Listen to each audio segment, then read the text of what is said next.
Well, hello everybody out there in Atlanta. This is Chris from HHNlegacy.com, and I'm doing a little bit of a news series, going a little bit old school this year. Stuff I used to do way back in the day when I first started HHN Legacy, and that is doing one take, getting on camera, talking a little bit about speculation and things of that nature for Halloween Horror Nights. Now, here's how this series is going to go. I'm calling this Topher's Log, and the goal is to do these at least once a week. Probably every Sunday, me getting on camera, just talking about things that people are talking about, the chatter and whatnot, and to sort of chronicle how things change over the course of Halloween Horror Nights speculation season. Now, there are two things that I have to do here in order for this series to work.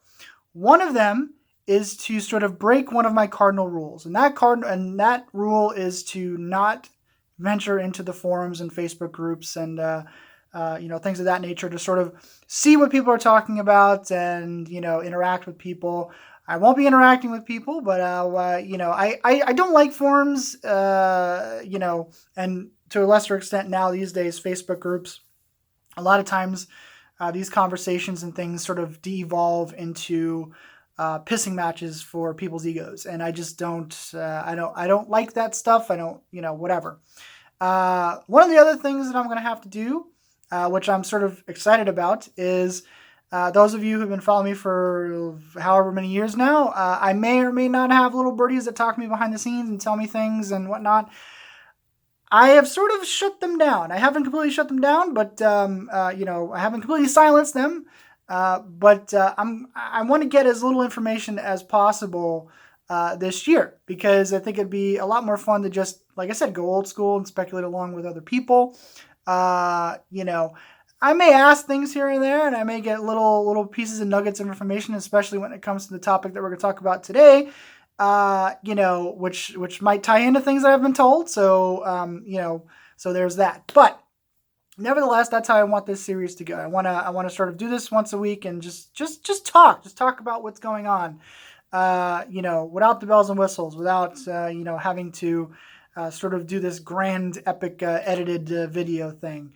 Because I like to talk. I like to interact with people, and see what they think and see what they believe. So, without further ado, let's get into what we're going to talk about. So, like I said, I had to venture into the dark recesses of the places that I call forums and sort of see what people were speculating on and talking about. Of course, I forgot to mention Happy New Year, everybody. This is the first week of January. We're about to end the first week of January 2019.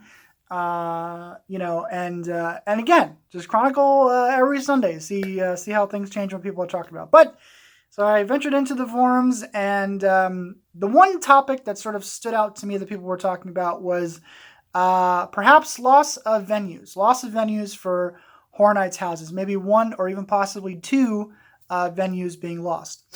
Two venues in particular came up in conversation. One was the new Parade Building, and the other was the Shrek Theater. Let's talk a little bit about the Shrek Theater first, because it would not surprise me, nor should it surprise anybody out there, that the Shrek attraction might be on its last legs. I think it's kind of been on its last legs for quite some time, but probably even more so now that the new park is looming on the horizon. There's been all sorts of speculation and rumors about possible whole land dedicated to maybe not just DreamWorks properties, but also some Illumination properties, Secret Life of Pets. Those things are being thrown in there. The new cinematic celebration kind of gives a little bit of credence to that, because we do have the likes of a couple of big DreamWorks properties in there: Kung Fu Panda, Trolls, and How to Train Your Dragon. I wouldn't be surprised if there was a whole thing dedicated to the new park and that. And with that, of course, comes the loss of the Shrek building, which we would, or not, maybe not loss of the building, but renovations and a new attraction being put in there, which would, take away a venue for a Halloween Horror Nights house, either while it's under construction or the building's been taken away. So I would not be surprised. I'm not saying this year. I'm not saying next year. I'm just saying I would not be surprised if that does indeed happen soon. The other venue is a little bit more confusing to me, which is the new Parade Building. Of course, they used it last year for my favorite house of the year. Not really.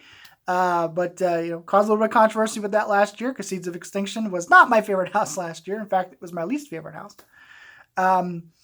But I will say this, even though it's confusing to me, I would say thank the Jeebus up there, because that was a bitch and a half, not just to walk to, but to walk back from getting to that venue. It was such a far walk to get there. It was really weird. I thought the way that they set it up too.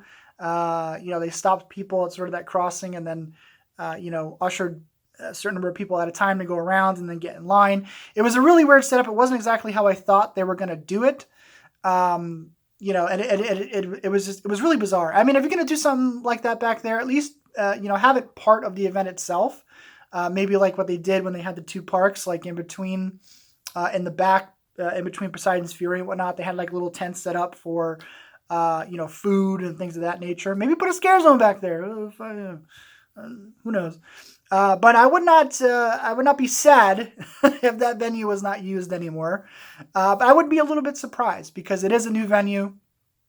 It's got they got a lot of room to work with in that venue. So, like I said, I would be surprised. And of course, if they do get rid of these two venues, or at least one of the two venues, the question eventually turns to, well, where do you put a new location?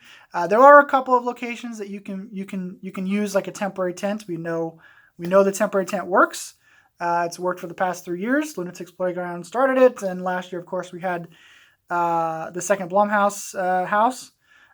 There are a couple locations you can put a temporary tent. I won't get into where I speculate they will if they had to put a temporary tent location. But it'd be fun for you guys to speculate. Where do you think they could put a temporary tent location? Because again, I would not be surprised if in the next year, maybe 2 years down the road, that they do add another temporary tent location somewhere in the park. They have to, if they're going to be losing some of these venues.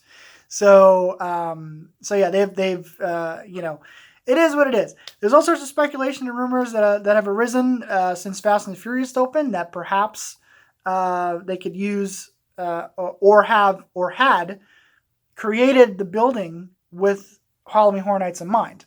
The problem with that is that if you have Fast and the Furious open, obviously you cannot use the location. So, I don't think Fast and the Furious kind of helped them last year with the attraction being open. But that's a whole other topic in itself, because it's the Fast and Furious attraction, and I know it's got a lot of hate out there. But I don't think it helped them very much. I don't think it alleviated crowds. I don't think it was one of the biggest draws.